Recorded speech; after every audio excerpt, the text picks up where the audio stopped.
Welcome to Popcorn and Play. Yes, I changed the name of the channel. Anyways, I bounce back and forth. There's a microwave. But in this video, I'm gonna be trying out Endling. I already played the demo for this game. It is out now fully if you guys want to try it. But while we're playing, I'm going to be talking about the movie.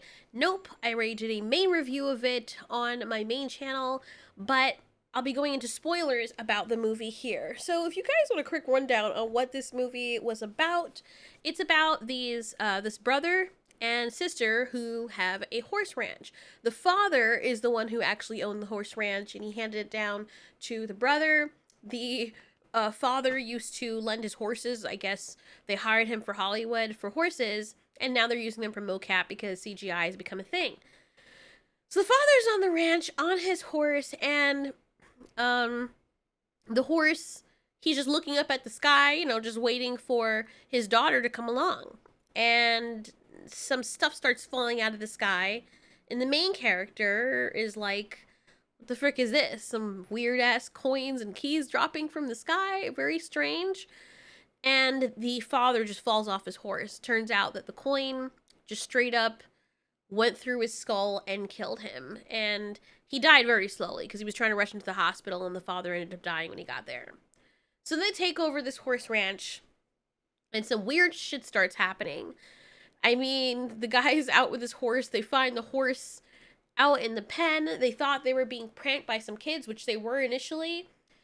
But then it turns out that there's some weird ass thing floating through the clouds. This movie was so sci-fi. I really enjoyed it. I actually really enjoyed it. I know why a lot of people hated it, because there were some elements about it where you were just like, okay, I can dig this, but then near the end, it just got really weird. So, what I liked about it was just the creepiness. The creepiness of the movie was a whole vibe for me. There's not a lot of sci-fi movies that are creepy. I mean, the closest that we've come is Covenant and Prometheus. I know a lot of people hate those movies. Um, it's really hard to do. Oh my god. Or maybe I'm supposed to hold it, I think. I don't know. Yeah, anyway. So they have this feel about this movie that really does fit with the creepy factor of it. When people are saying it's not a horror, it feels like a horror to me, like a horror sci-fi. Ooh. I don't know what people's idea of a horror is. I think nowadays people think that supernatural stuff, like what's a good one? Sinister, those are horror. It has to be some kind of supernatural entity. Not really for me. Horror for me means anything or any event that characters are going through that's just horrifying. That's what I thought horror is. It's just, wow, that's horrific. That's horrifying. That's horrible. I thought that's what horror kind of encompassed. I maybe I'm wrong, but if you're looking for some kind of supernatural demon thing happening, then no, it's not a horror. If you're looking for aliens invading, it's not exactly that, but it's even more than that. Okay, last chance, because I did say I was going to go through spoilers. It is not a traditional alien flying saucer. The saucer, it looks like a saucer, but it's actually a creature. Yes, Jean Jacket, that's what they're calling it. It's actually a creature, and the brother sees it first.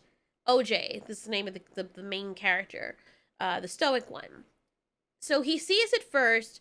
He sees this thing like flying through the clouds. And it's so amazing that Jordan Peele was able to create such a horrific, creepy atmosphere using the bare minimum. I mean, when you do see the creature up close, it's horrifying too, even though it's so simplistic. But that's part of why it's so mysterious, because you're looking at this thing, you're like, what is that? Like, you don't even understand what it is, and you're left, for the most part, with a mystery. It just feels very Twilight Zone. If you like Twilight Zone, you'll like this. I think Jordan Peele was heavily inspired by the Twilight Zone, which is probably why he decided to work on the project hosting the new booted Twilight Zone. It was very much like that. I guess you could change your colors. Okay, yeah. It's very much like that. It feels like a concept And I feel like it's the kind of movie that probably would have worked well as a short story or a short film, because near the end, when the creature is revealed, you know that there's a specific scene where people are being eaten, where this creature just takes them up, and you're like, whoa, that's freaking terrifying. You see what happens as they're being swallowed by this creature, and you're like, damn, that's boss right there. That's really, really amazing that they shot that specific scene so you feel as though you're in there with them as this is happening, and it's very scary, and that's so well done. In that specific scene, I don't think they even had a music number for it. I think they just, the music, either it was very low or I don't remember hearing it, but it was so well done that it felt as though you were watching something really happening, like you're one of the humans and you're being eaten by this thing. And I think the deeper they went into the esophagus of this thing is the tighter it got, so they're being constricted. And there's moments in the movie where this thing is going overhead and you can hear the screams of its victims still inside being crushed to death. I'll turn up the sound.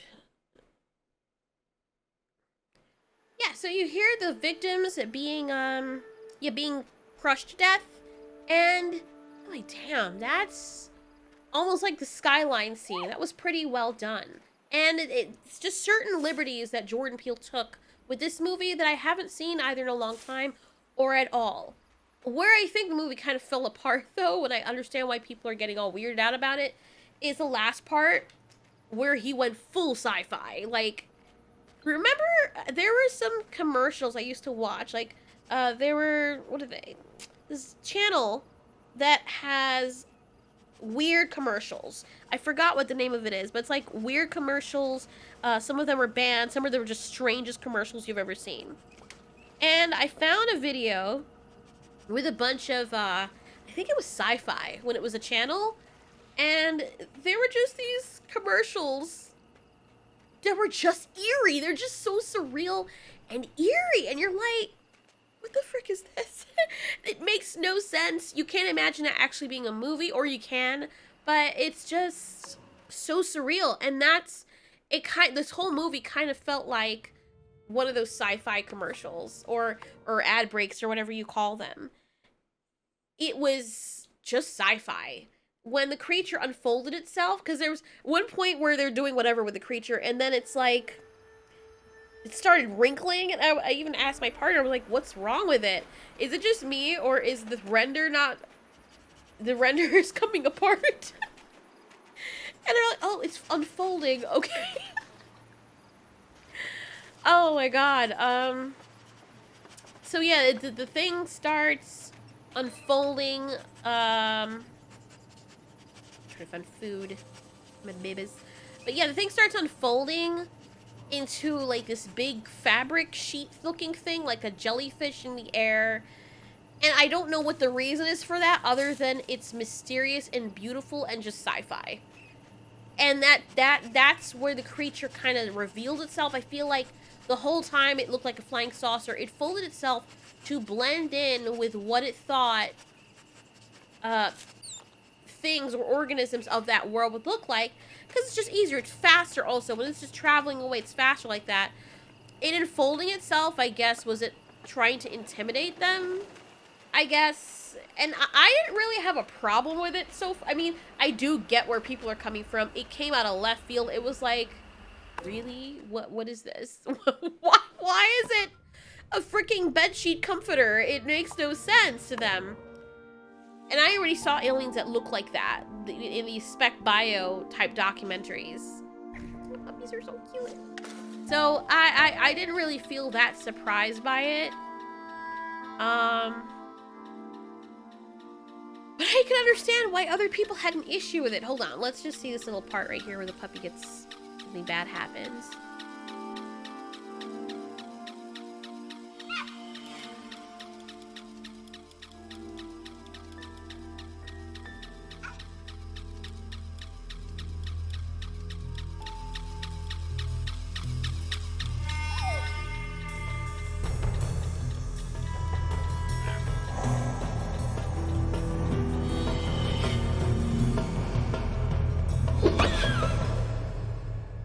funny how the mother didn't hear all that noise before, but she heard when the puppy was grabbed, like, not that long after. But anyway, that part was silly. She must have been really exhausted. But yeah, the fabric sheet thing at the end, I can understand why that turned a lot of people off. What really was annoying for me, I will say, because I did love the movie, but I understand it had issues. I'm not blind. But what I found was an issue was that the guy, the main character, OJ, was like, oh, well, maybe I shouldn't look at it in its eye, even though it doesn't have an eye. Don't look at it, right? So he didn't look at it. And he noticed that when he didn't look at it, because I guess the creature thought it was a challenge, creature left him alone. And there are times where people know that if you look at it, it will come after you. You will be looking at it. And then it got ridiculous, because it was like, okay, the creature has been here for how long now? There's lots of people who look up at the sky. It wants to stay hidden so it can feed. But you look at it and it comes and gets you. Like, it was very awkward. When the guy held his head down, I guess that was a good way to write it in, because they had to explain why it would leave him alone. And also why it doesn't target people in their houses. It doesn't like being looked at. Or maybe it's a little bit more simple than that. Maybe the creature recognizes prey by being looked at. It feels like an SCP creature or something. I don't know. It feels less like an alien creature from Hollywood and more like something out of SCP. Like, if you look at it, like that, what was that one called? I forgot the number, but it's a man who doesn't like being looked at, and if you look at his photograph, he comes and kills you. Doesn't matter if it's a photograph, it doesn't matter if you see a drawing of it or something like that, he just comes and kills you. It doesn't matter if you're in Australia and he's halfway around the world, he will come after you and kill you. If you stare at his photo or if he knows you're looking at him. It's the weirdest thing. Like, if you're like, okay, I'm not gonna look at you, I'll just not look at you and touch you, it won't care. It just, I think his name is Shy Guy or something. And it's such a scary SCP because the fact that you could be locked somewhere and this thing is still coming after you, that's terrifying. And I feel like they kind of took liberties with this movie. I think now upset because people are looking at it. There are parts that just feel very creepy. Like, the creature feels creepy until the very end of the movie. Like, when it was over the house and it vomited out the blood and everything else right on top of the house, like it was making a point. I don't know what made the creature get so bold afterwards. I think the creature just recently moved into the area this 6 months prior, when the father died. The creature couldn't have been there the whole time. It's like, why would the creature, if he wants to feed, choose the most remote area to go? And people were saying, oh, it has a nice food source. Not really. There are not a lot of people in that area. There are, what, a couple of hundred people in that area? So clearly it chose some place that was remote so it wouldn't be bothered or spotted. And maybe people did see it because one of the characters were saying that, oh, well, we did see it. The military is hiding it and NASA's hiding it. Maybe that's the creature that they did see. And maybe the creature just didn't like all the noise, and it's like, let me move someplace quieter because there's too much stuff in the air that's annoying me. But then again, it targets prey that looks up at the sky, and you have people in the city where it's just very weird. I don't know. I feel like they didn't really flesh out the story for the creature. Because on one hand, it goes where there's food, but then it eats by coming down and hovering its hole over people. Just a lot of things that just didn't make sense, but it was still enjoyable, it was still entertaining. The other things, like, okay, now the guy, Stephen Yeun, his character, is, he has this whole childhood thing with Gordy the chimpanzee, which the story didn't really mean anything. And then it's like, well, what was the point of the story? Aside from it being creepy, what was the point of the story? Because on one hand, the scene with Gordy when he attacked everyone, there's a shoe just standing up on the back of itself, which, unless it's leaning up against a mirror or some glass that I can't detect, but looking at where everything else was and looking at where the shoe was, it looks like it was in the middle of the room and it was standing up at an angle that's physically impossible for that kind of shoe to be standing up. Imagine you take off your shoe and the heel of it, you balance it on its heel. The shoe wouldn't stand up like that. It doesn't make any sense. So it's like, what? And they keep focusing on that shoe, just standing like that. So it's like, is there something there that's freaking the chimp out? Was there something there? And they try to allude to it being some kind of supernatural thing with the aliens influencing the chimp, but then it turns out not to be that. It was just some random story. Unless there's something I'm missing. I think there's more to it because they seem to focus on it. Then it went nowhere, and then the character that did survive that ordeal with the chimp ends up dying with everybody else. And then we find out that he was actually, that he knew that the alien existed, so he must have tied it in with that, he must have tied it in with that specific scene, or that experience that he had, that aliens were real. But why? And then they make it look like, oh, he was feeding the alien before, that's why he was buying all these horses, and he was making a spectacle of it, and people knew about this from before. Nobody's heard about it till now, though. Because this is not the first time he says, like, oh, they're early. You know, they're usually not this early. And then if that's the case, unless he was feeding people to this thing before, and he just brings people there and he knows that they're gonna die, which, if he did, he would have made preparations so he didn't die as well. If they had done this before and people were looking up the sky, wouldn't a lot of people have been killed earlier? You know what I'm saying? Like, it's very weird, very inconsistent. And then he knows that that's probably going to happen. Or maybe the whole idea was to release the horse and have the horse run. Like, he had this whole thing planned, have the horse run out, and then the thing eats the horse, takes up the horse like it did earlier in the movie. But people would still be looking at it, and it would see them looking at it, and you didn't have a problem with them looking at it before, but now it does. It's just weird. It's weird. But I did love the movie. What should they have done with the end? People were asking, like, what do you think would have been a better ending instead of it unfolding itself into a fitted sheet and then swallowing a balloon and the balloon popping inside of it and it dying that way? Look, I completely understand the physics of why that might kill it, especially if it's a very thin creature. You know how when you crumple things up together and it's strong that way? Like, if you take your hairs, right, and you have a whole clump of your hair and you try pulling it out of your scalp, chances are your hair's not going anywhere. You know, if you can pull your hair out that easily, then something's wrong. But if you take one strand and you pull, it's going to pop a lot faster out of your scalp because now your hair's spread out. So I'm thinking that's the same logic for the creature, why it was so easy to kill it when it unfolded itself. But then it's like, okay, you're trying to intimidate these things. You're in your most vulnerable position when you're unfolded. Why would you unfold? And then they have this scene where the brother and the sister are looking at it from opposite angles to try and draw it away. And it's like, hey, I'm looking at you. They don't actually say that. They're just doing it. It's like, hey, I'm looking at you. The other person's looking at them and the thing doesn't know which one to attack.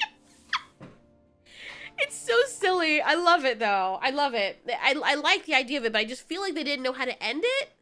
I feel like they were like, what can we do to explain why this creature would attack? It doesn't like being looked at.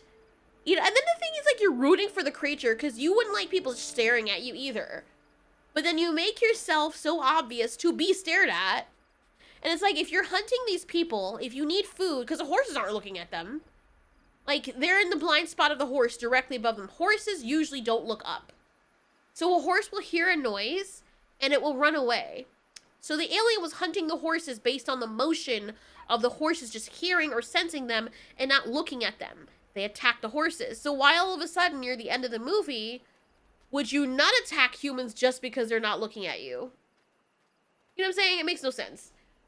But, that being said, it was still an enjoyable movie. I think the experience and the atmosphere of it, for me personally, overshadowed all the inconsistencies and the nonsense. There are a lot of movies that are like that, but the atmosphere also sucks. So it's like, oh, there's these glaring issues, but the story itself and everything else is just as stupid. And so are the characters. And while the characters are not the smartest in this one, you can at least understand their logic a little bit better, even though, like, there's a scene in the stable where OJ thinks the alien is coming after him. Turns out to be a prank, but he didn't know that. And I thought he was going to take out something to defend himself, but he takes out his phone. Just his phone. Realistically, sorry, black man at night, you're not going to be taking out your phone and not have a way to clap that thing if it comes near you. I'm sorry. Realistically, that is not going to happen. Because this is the same character who is also like, nope, and is like, I'm not going to do certain things. But yet, bro, you see this thing coming around the corner, and you take out your phone, and that's the most important thing. Like, the character itself was inconsistent, you know, at times. It's like, dude, what are you doing? What are you doing? You absolutely, you're like, no way I would do this. But then in that situation, you do it. It's just really weird. But honestly, I would want to see this again. Just for the creepy factor of it. I love the creepy factor of it. I love the concept of it. I think Jordan does horror and creepy goosebump feelings very well. I just think he needs a bit more experience when it comes to just coherency with his stories. I don't know what was going on. I know he probably was more interested in the feeling of being scared of a what if situation, Twilight Zone type of scenario than making a cohesive story, if you know what I mean. Anyway, that's it for now. This game is awesome. I love this game. If you guys want to try it, it's on Steam. You basically play as a mother fox, which I know, right? Me. But you have your kids and you have to protect them, and one gets kidnapped and you're trying to find them. See, this has a more cohesive story. Anyways, thanks for watching. See you in the next video.